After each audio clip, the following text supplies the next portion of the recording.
Assalamualaikum warahmatullahi wabarakatuh. Alhamdulillahirrahmanirrahim. Pada kesempatan hari ini, Rabu 10 Maret 2021, saya akan memaparkan hasil proposal saya yang berjudul Pengaruh Pemberian Konseling HIV pada Ibu Hamil terhadap Pengetahuan dan Sikap Ibu di Puskesmas Aji Barang 1. Pertama-tama saya akan mengucapkan banyak-banyak terima kasih kepada penguji 1, Bu Etika Dwi Cahyaningrum SST Eskep NSMkes. Penguji 2, Ibu Atun Rodatul Makrifah Eskep NSM Kep SP Kep MAT. Penguji 3, Bu Nur Yunida Triana Eskep NSM Kep. Perkenalkan, nama saya Sarah Hamida Nelitasari dari Sarjana Keperawatan 7B. Di sini saya akan memaparkan hasil proposal saya. Topik pembahasan kali ini meliputi latar belakang, rumusan masalah, tujuan, manfaat penelitian, kajian teorik, kerangka konsep, hipotesis, dan metode penelitian. Pada kesempatan yang pertama, saya akan membahas tentang latar belakang. Human Immunodeficiency Virus atau HIV merupakan salah satu penyakit yang menyerang sistem imun tubuh manusia yang disebabkan adanya penularan secara langsung dengan sang penderita. Sedangkan Acquired Immunodeficiency Syndrome atau AIDS adalah kumpulan gejala akibat kekurangan atau kelemahan sistem imun tubuh manusia. Menurut Prawiroharjo 2010, World Health Organization atau WHO mempromosikan pendekatan komprehensif yang meliputi 4 komponen atau blok berikut, yaitu yang pertama, pencegahan primer infeksi HIV di antara perempuan yang subur. Yang kedua, mencegah kehamilan yang tidak diinginkan antara perempuan yang hidup dengan HIV. Yang ketiga, mencegah penularan HIV dari seorang wanita yang hidup dengan HIV untuk bayinya. Dan yang terakhir, memberikan perawatan yang tepat, perawatan dan dukungan untuk ibu yang hidup dengan HIV, anak-anak dan keluarga mereka, menurut WHO 2014. Lanjutan, Unit National Program on HIV and AIDS atau UNAIDS menunjukkan jumlah orang dengan penderita HIV meningkat di 50 negara termasuk Indonesia, dengan lebih dari 1,8 juta orang baru terinfeksi virus mematikan ini pada tahun 2017. Selanjutnya, pada tahun 2013, di seluruh dunia termasuk 35 juta jiwa hidup dengan HIV yang meliputi 16 juta perempuan dan 3,2 juta anak berusia kurang dari 15 tahun. Jumlah infeksi baru HIV pada tahun 2013 sebesar 2,1 juta yang terdiri dari 1,9 juta dewasa dan 24.000 anak berusia kurang dari 15 tahun. Jumlah kematian akibat HIV AIDS sebanyak 1,5 juta yang terdiri dari 1,3 juta dewasa dan 190 anak berusia kurang dari 15 tahun, menurut Pusat Data Informasi Kemenkes RI 2014. Selanjutnya, menduduki peringkat ke-6, Jawa Tengah untuk kumulatif kasus HIV AIDS. Faktor risiko penularan HIV AIDS mencapai 4,9% karena faktor perinatal atau penularan dari ibu ke anak, menurut Kementerian Kesehatan RI 2012.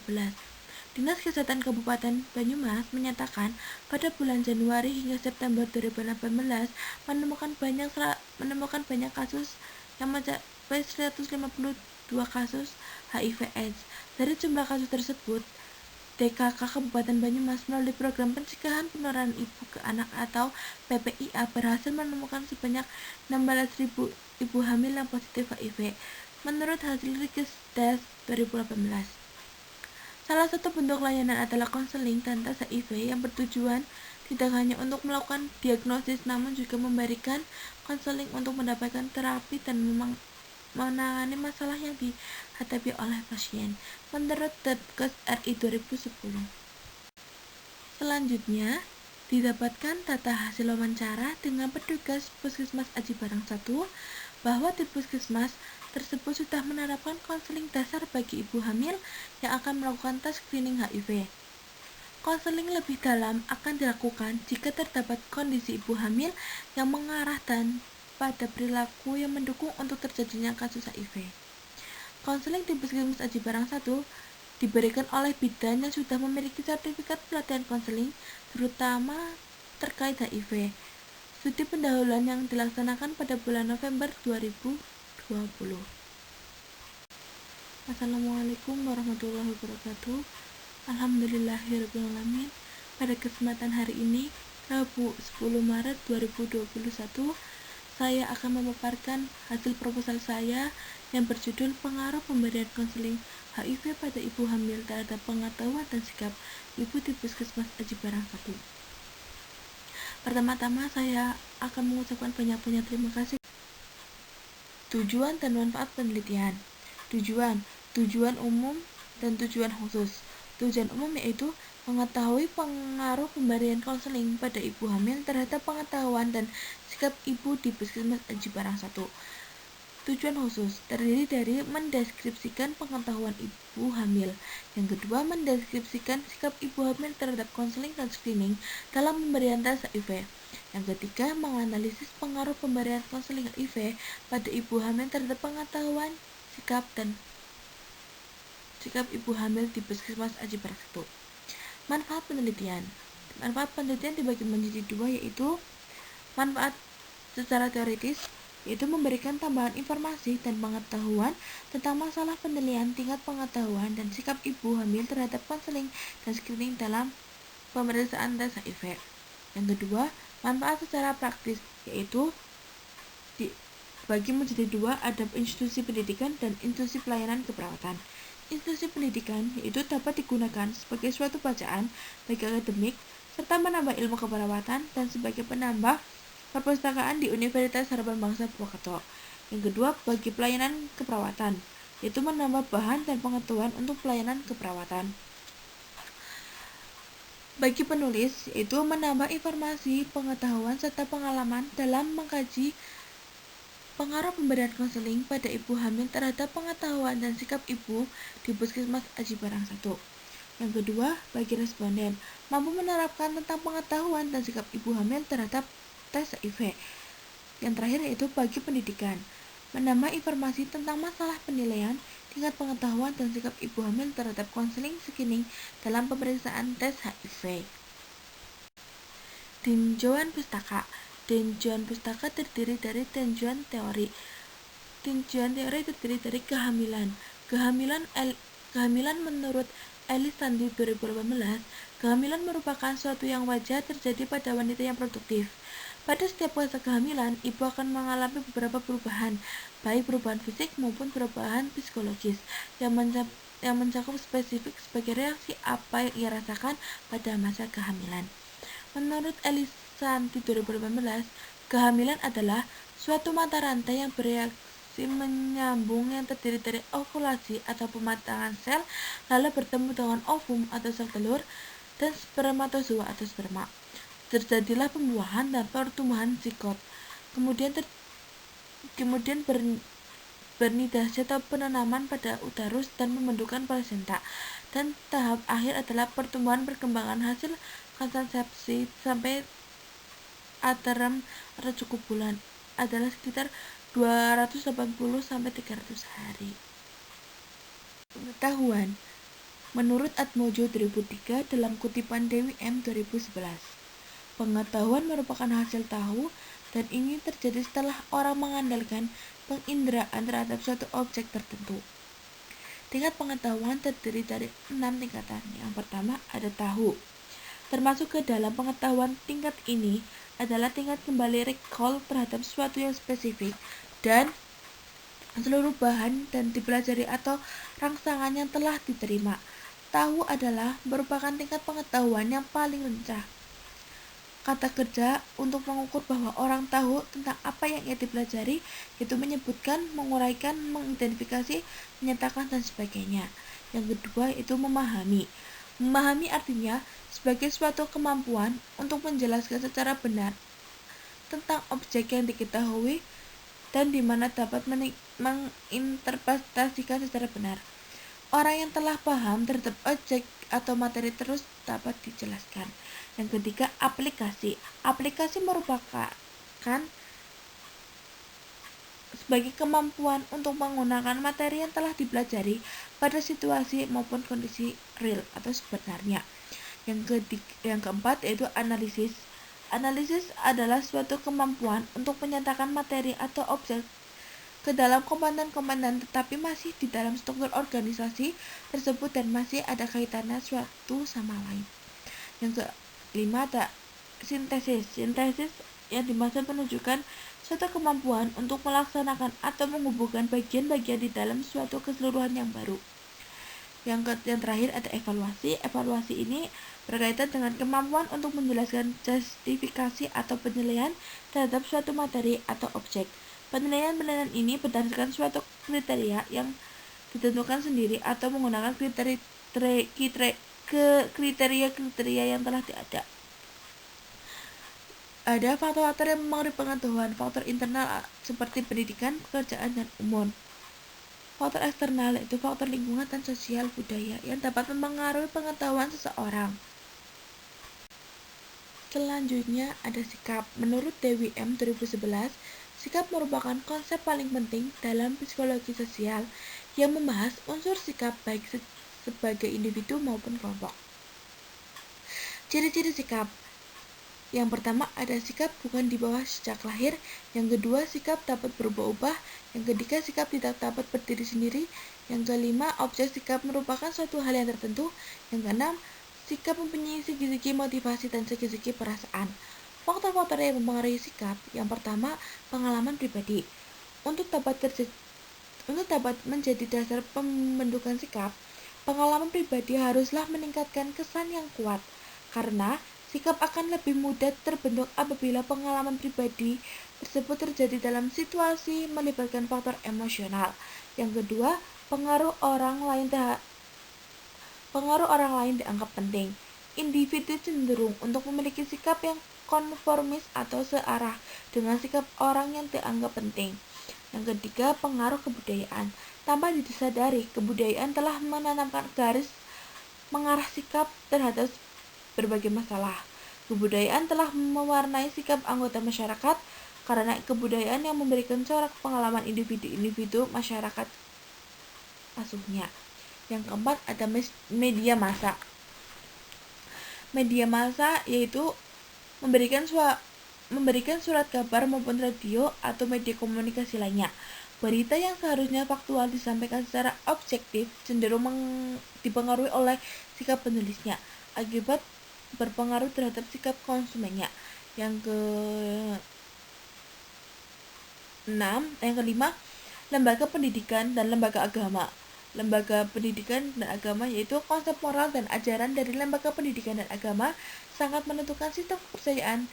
Tidaklah mengherankan jika kalau ada giliran konsep tersebut mempengaruhi sikap. Yang terakhir ada faktor emosional, yaitu suatu bentuk sikap merupakan pertanyaan yang disadari. Emosi berfungsi sebagai semacam penyaluran frustasi. Selanjutnya yaitu ada HIV. HIV adalah Human Immunodeficiency Virus. Adalah sebuah virus yang melumpuhkan sistem kekebalan tubuh manusia, sehingga tubuh manusia mudah terinfeksi dan tubuh penyakit mematikan. Sistem kekebalan tubuh manusia sangatlah berguna dalam menyerang berbagai infeksi dan penyakit dari luar tubuh. Namun, karena adanya virus HIV, tubuh menjadi lemah dan tidak mampu lagi beroperasi dengan baik.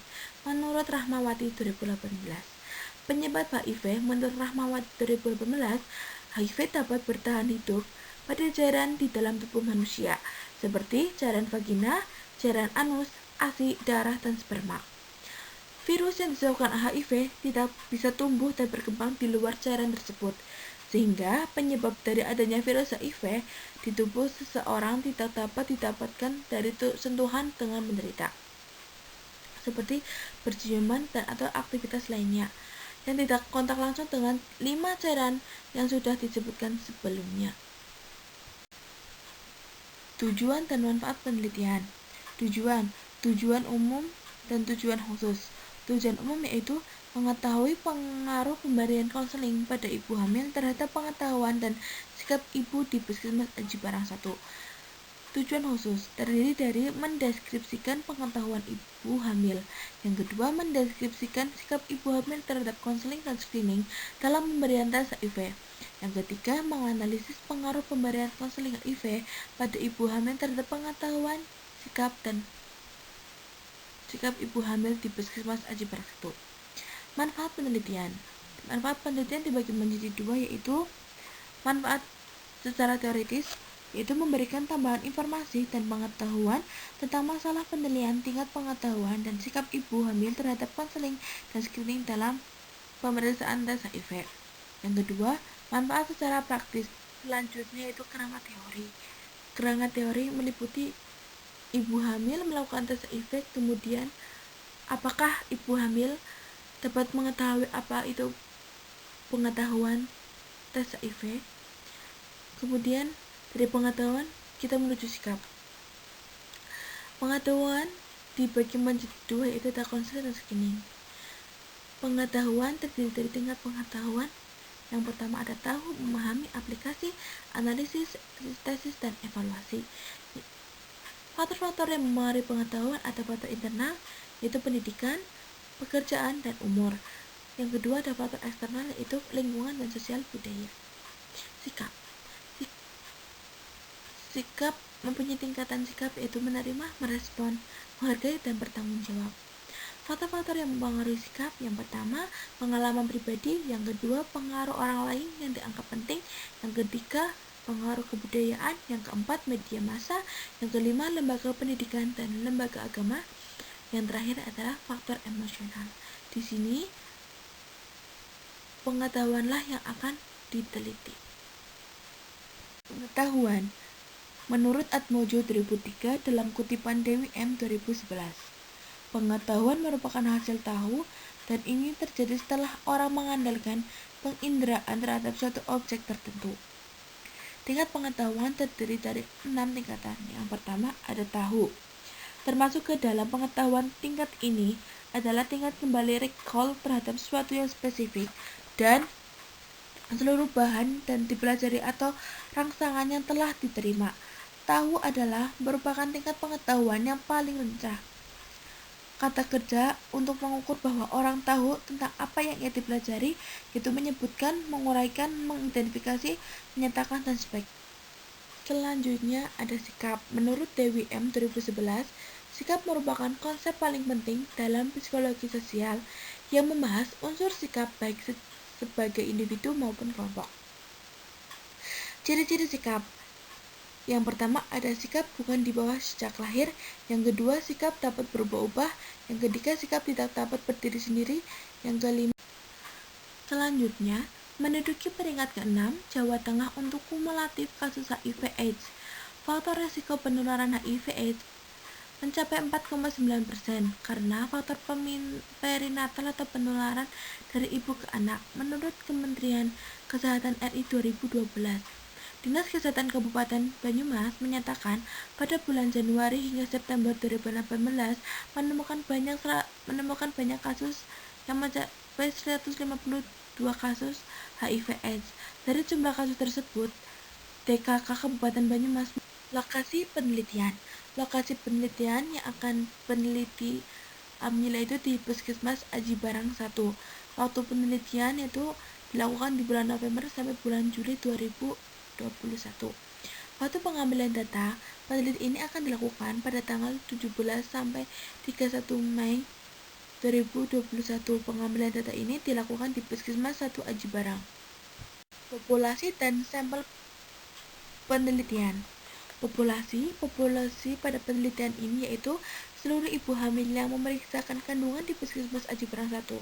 Populasi dalam 1 bulan kurang lebih 313 orang ibu hamil memeriksakan kehamilan di Puskesmas Aji Barang 1. Yang kedua ada sampel. Sampel yang digunakan adalah teknik sampling insidental.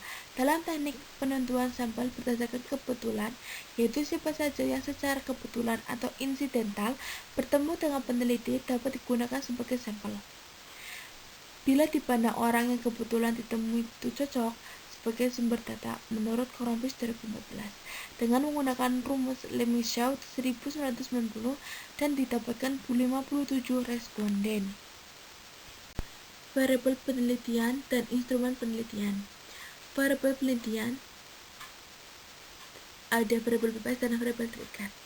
Variabel bebas yaitu merupakan variabel yang menjadi sebab timbulnya atau perubahan variabel terikat. Sugiono 2016. Variabel bebas dalam penelitian ini yaitu pengetahuan dan sikap ibu hamil. Variabel terkait yaitu adalah variabel yang dipengaruhi oleh variabel bebas menurut Sugiono 2016. Variabel terkait dalam pengetahuan ini itu konseling. Instrumen penelitian yaitu ada kuesioner, pepetah, dan wawancara konseling. Pengumpulan data dan pengolahan data. Pengumpulan data yaitu ada jenis data. Jenis data yang digunakan ialah jenis data primer dan sekunder. Yang kedua adalah teknik pengumpulan data. Teknik pengumpulan data itu menggunakan kuesioner. Pengolahan data yaitu terdiri editing, scoring, coding, processing, dan cleaning data. Analisis data. Analisis data dibagi menjadi dua yaitu analisis bivariat dan analisis univariat. Analisis bivariat pada penelitian ini digunakan untuk mengetahui pengaruh pemberian konseling HIV pada ibu hamil terhadap pengetahuan dan sikap ibu hamil. Uji statistik yang digunakan adalah uji Wilcoxon. Analisis univariat. Analisis univariat yang digunakan dalam penelitian ini digunakan untuk mengetahui frekuensi, karakteristik, pengalaman, dan tes HIV pada ibu hamil. Terima kasih atas perhatiannya. Apabila ada kesalahan, saya mohon maaf sebesar-besarnya. Wabillahi taufiq wal hidayah. Wassalamualaikum warahmatullahi wabarakatuh.